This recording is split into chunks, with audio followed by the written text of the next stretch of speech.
आज बात एक ऐसे विचार की जो इंसानों को बराबरी का सपना दिखाता है, कम्युनिज्म यानी साम्यवाद। सोचिए, एक ऐसी दुनिया जहां न कोई अमीर न कोई गरीब, सब बराबर। कम्युनिज्म सिर्फ सपना नहीं, एक पॉलिटिकल इकोनॉमिक सिस्टम है जिसमें निजी संपत्ति नहीं होती। घर, जमीन, फैक्ट्री सब हम सबका होता है, यानी समाज के कंट्रोल में। सरकार समाज की तरफ से इन संसाधनों को चलाती है ताकि शोषण खत्म हो। कम्युनिज्म मानता है कि असमानता की जड़ है प्राइवेट प्रॉपर्टी। जब संपत्ति कुछ लोगों के पास होती है तो शोषण शुरू होता है। कम्युनिज्म कहता है, अगर निजी संपत्ति हटा दी जाए तो समाज में न अमीर गरीब रहेगा, न मालिक मजदूर। सब मिलकर काम करेंगे और जरूरत के हिसाब से सबको मिलेगा। ये विचार नया नहीं, लेकिन 19वीं सदी में इसे ठोस रूप मिला। औद्योगिक क्रांति के दौर में मजदूरों की हालत खराब थी और इसी माहौल में कम्युनिज्म का विचार उभरा। इसने दुनिया की राजनीति को हमेशा के लिए बदल दिया। कम्युनिज्म की कहानी कार्ल मार्क्स और फ्रेडरिक एंगेल्स के बिना अधूरी है। इन दोनों ने अ कम्युनिस्ट मैनिफेस्टो लिखी जिसने दुनिया को हिला दिया। मार्क्स ने कहा, इतिहास असल में क्लास स्ट्रगल की कहानी है। एक तरफ बुर्जुआ जिनके पास फैक्ट्री, जमीन, पैसा है, दूसरी तरफ प्रोलेटेरिएट जो सिर्फ मेहनत बेचते हैं, मालिक मजदूर का शोषण करता है और सरप्लस वैल्यू खुद रखता है। मार्क्स ने भविष्यवाणी की मजदूर एक दिन क्रांति करेंगे, सत्ता छीन लेंगे।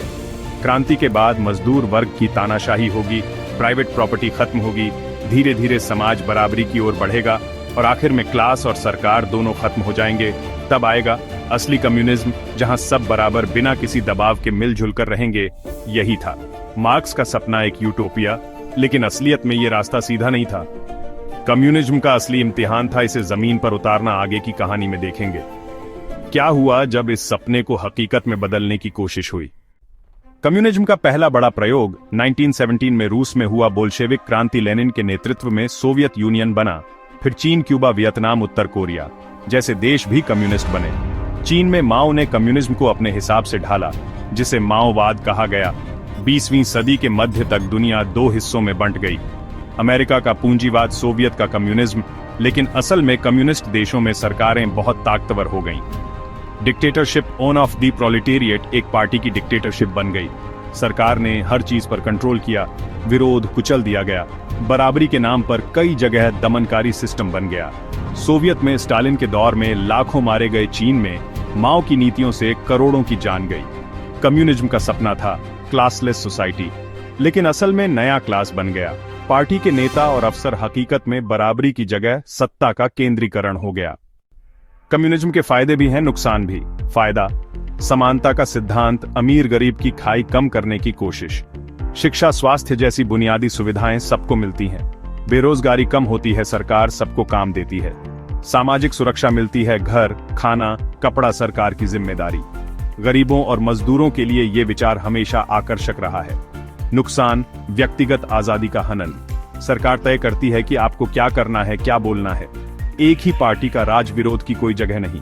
आर्थिक तरक्की धीमी पड़ जाती है क्योंकि मेहनत या इनोवेशन का कोई इनाम नहीं। दुकानों पर लाइनें, सामान की कमी आम हो जाती है। बराबरी तो आती है, लेकिन अक्सर गरीबी में बराबरी होती है। कम्युनिज्म का वादा सुनने में अच्छा, पर हकीकत में कई बार उल्टा साबित हुआ। भारत में भी कम्युनिज्म का असर पड़ा।